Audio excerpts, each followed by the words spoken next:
സുഖായിട്ടില്ല. പക്ഷേങ്കില് അതങ്ങ് സുഖായിക്കോളുന്നാ പറഞ്ഞത് ഡോക്ടർ.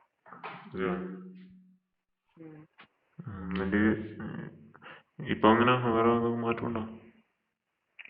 അങ്ങനെ അത്ര പെയിനും കാര്യമൊന്നുമില്ല. അവിടെ ഒന്ന് ടച്ച് ചെയ്യുമ്പോൾ മാത്രമേ വേദന അറിയുന്നുള്ളൂ. അപ്പൊ കുഴപ്പമില്ല, ഓക്കെ ആയിക്കോളൂ.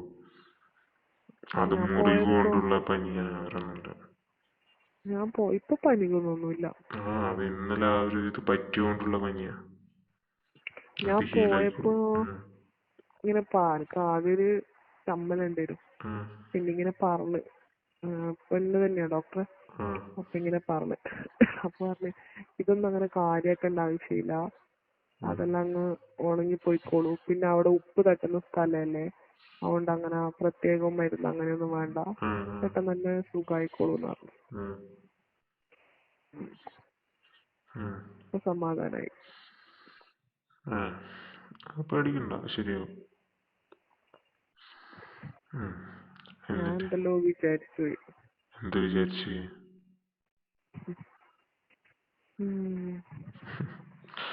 നീ ഇതിനായിട്ട് ജീവിക്കുന്ന പോലെ ടെൻഷൻ മാറ്റും. അല്ല, ഇത് നിനക്ക് ഇപ്പൊ മാത്രമേ ഉള്ളൂ അല്ലെ? മുന്നേ ഇങ്ങനെ തന്നെ? അത് എന്നെ കണ്ടുമുട്ടുന്നതിന് മുന്നേ ഇങ്ങനെയാണോ?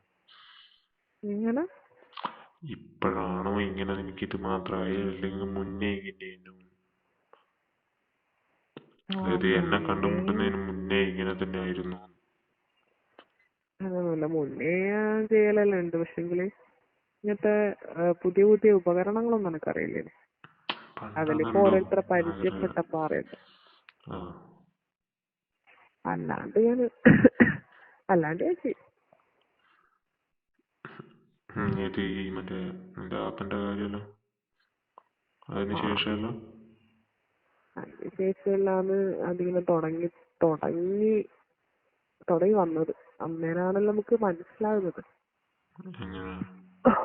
അതിനുശേഷം ഇതേപോലെ തന്നെ ഡെയിലിയാ? ഇപ്പൊ ഉള്ളതുപോലെ അല്ല കേട്ടോ. അപ്പൊ അങ്ങനെ ഡെയിലി ഒന്നുമില്ല. കാരണം ഞാൻ പറഞ്ഞില്ലേ, കൂട്ടുകുടുംബല്ലേ. അപ്പൊ ഇഷ്ടംപോലെ ആൾക്കാരുണ്ടാവും. അപ്പൊ നമുക്ക് അതിനുള്ള ആഗ്രഹം ഉണ്ടെങ്കിലും അതിനുള്ള ഒരു സാഹചര്യങ്ങൾ ഒത്തുവരൂല. പിന്നെ സുഖല്ലേ. സുഖല്ലേ, ഒറ്റക്കല്ലേ? അല്ല, അപ്പൊ നിനക്ക് അന്ന് നീ ഫസ്റ്റ് ടൈം കണ്ടത് നിന്റെ ആപ്പന്റെ അല്ലേ? അപ്പനും മാമനും പുള്ളി ചങ്ങായിന്റെ കണ്ടതിന് ശേഷം പിന്നെ പറയാതെ എന്റെ ഫസ്റ്റ്.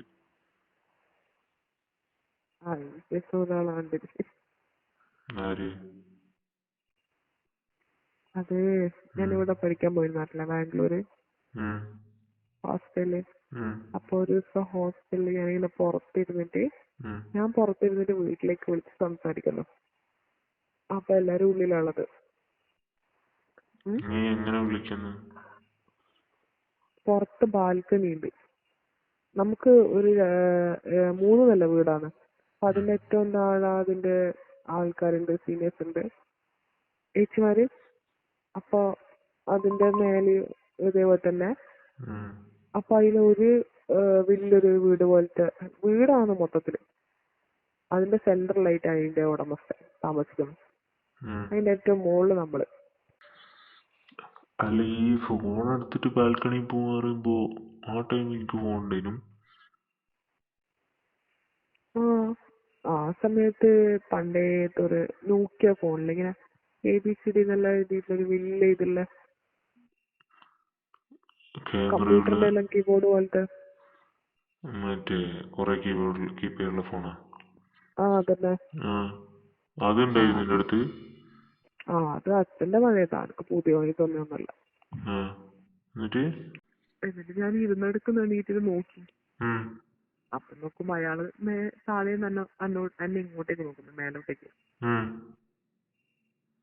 ഞാനിങ്ങനെ അയാളെ നോക്കുമ്പോ അയാളപ്പടെ എനിക്ക് പൊന്തിച്ച് കാണിച്ചു.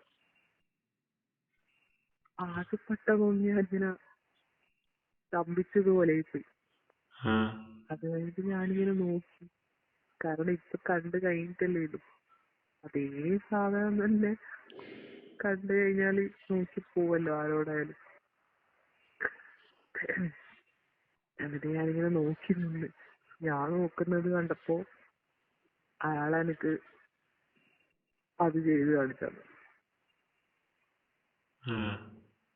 ആ അപ്പൊ പിന്നെ എനിക്ക് ഫ്രണ്ട്സിനെ വിളിക്കുവാണോ വേണ്ടത്, ആരോടെങ്കിലും പോയി പറയുകയാണോ വേണ്ടത്, അല്ലെങ്കിൽ അത് നോക്കി നിൽക്കുവാണോ വേണ്ടത്, ഒന്നും മനസ്സിലാകുന്നില്ല.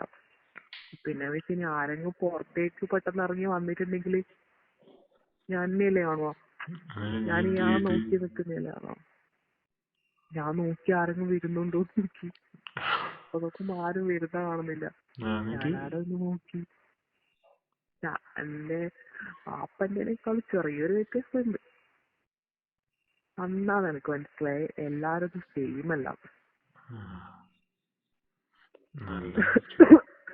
എന്നിട്ട് നീ ചിരിച്ച അയാളോട്? പിന്നെ ചിരിച്ചു പോകൂലേ. നിനക്കെന്ത് തോന്നി?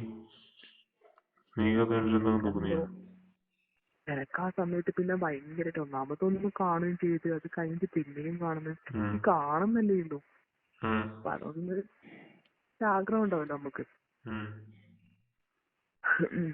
അപ്പൊ ഇങ്ങനെ കൊറേ നേരം നോക്കി, അതങ്ങ് കൊതിയങ്ങ് തീർത്തു നോക്കിട്ട്. എന്റെ അതിലും വലിയൊരു കാര്യം, ഞാനപ്പോട് അയാള് പോയി. അപ്പൊ ഞാനപ്പോ ഇങ്ങ് വന്നപ്പോ ഞാൻ റൂമിലെത്തി ഞാൻ പറഞ്ഞു എന്റെ ഫ്രണ്ട്സിന്റെ അടുത്തല്ലോ. ഇവരെല്ലാം എന്റെ അടുത്ത് പറഞ്ഞ് അവർക്ക് കാണിച്ചു കൊടുക്കായിട്ട്. ആദ്യം എനിക്കൊരു മടിയുണ്ടായിരുന്നു അവരുടെ അടുത്ത് പറയാ, അവരെങ്ങനെ എടുക്കുവാന്നറിയില്ലല്ലോ. ഞാൻ പോയി പറഞ്ഞു ഇങ്ങനെയുണ്ട്. അപ്പൊ അവര് പറഞ്ഞു നമ്മളൊന്ന് വിളിക്കണ്ടേ, നമ്മക്കും കൂടി കാണണേനു, നമ്മളൊന്നും കണ്ടിട്ടില്ല, ഇനി നമ്മളെ വിളിക്കാഞ്ഞേന്ന് വിളിച്ചു.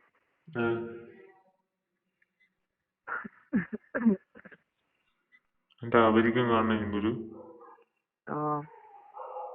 അങ്ങനെയാണ്. ഇപ്പൊ നമുക്കെന്തായാലും ഇതുവരെ കാണാത്തൊരു സാധനം കാണണം എന്ന് തോന്നുമല്ലോ. എന്തായാലും പറഞ്ഞു. എന്തിനും ഞാൻ വിചാരിച്ച് എന്നാ പിന്നെ ഇനിയായിരിക്കും അയാൾ വരുമായിരിക്കും. കാരണം ഞാനവിടെ നിന്ന് കണ്ടല്ലോ. അപ്പൊ അതിന്റെ പിറ്റേ ദിവസമായപ്പോ പിള്ളമാരെല്ലാരും കൂടി കണ്ട് പറഞ്ഞു അതേ സ്ഥലത്ത് നിന്ന് കോൾ ചെയ്യും, അപ്പൊ അയാള് വരും, അപ്പൊ നമ്മക്കും കൂടി കാണാന്ന് പറഞ്ഞു. അയാള് വന്നിട്ടൊന്നുമില്ല.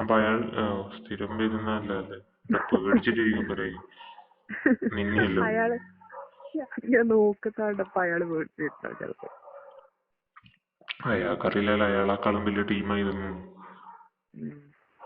അവിടുത്തെ ആളെ നമ്മളെ ലോക്ക് ഇട്ട് വെച്ചോണ്ടാ, അല്ലെ നമ്മള് തുള്ളിയേനെ.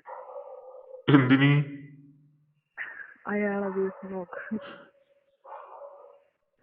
ഞാനിത് ഇങ്ങനെ വിദേശത്തുള്ള കാര്യങ്ങൾ മാത്രമേ ഇങ്ങനെ കണ്ടതേ ഉള്ളൂ, നേരിട്ടല്ല. നമ്മളിങ്ങനെ ഓരോന്ന് ഫോണിൽ കാണുമല്ലോ.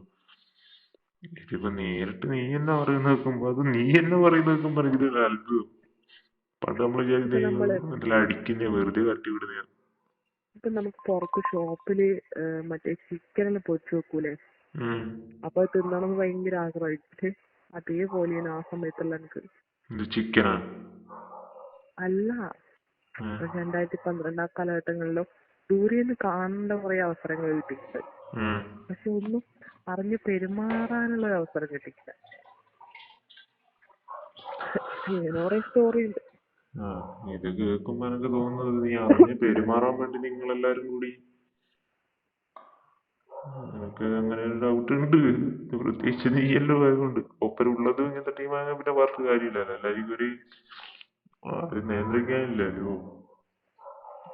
അതുപോലെ പുറത്ത് പഠിക്കുന്നതെല്ലാം ഏകദേശം ആഗ്രഹമുള്ള ആൾക്കാരായിരിക്കും.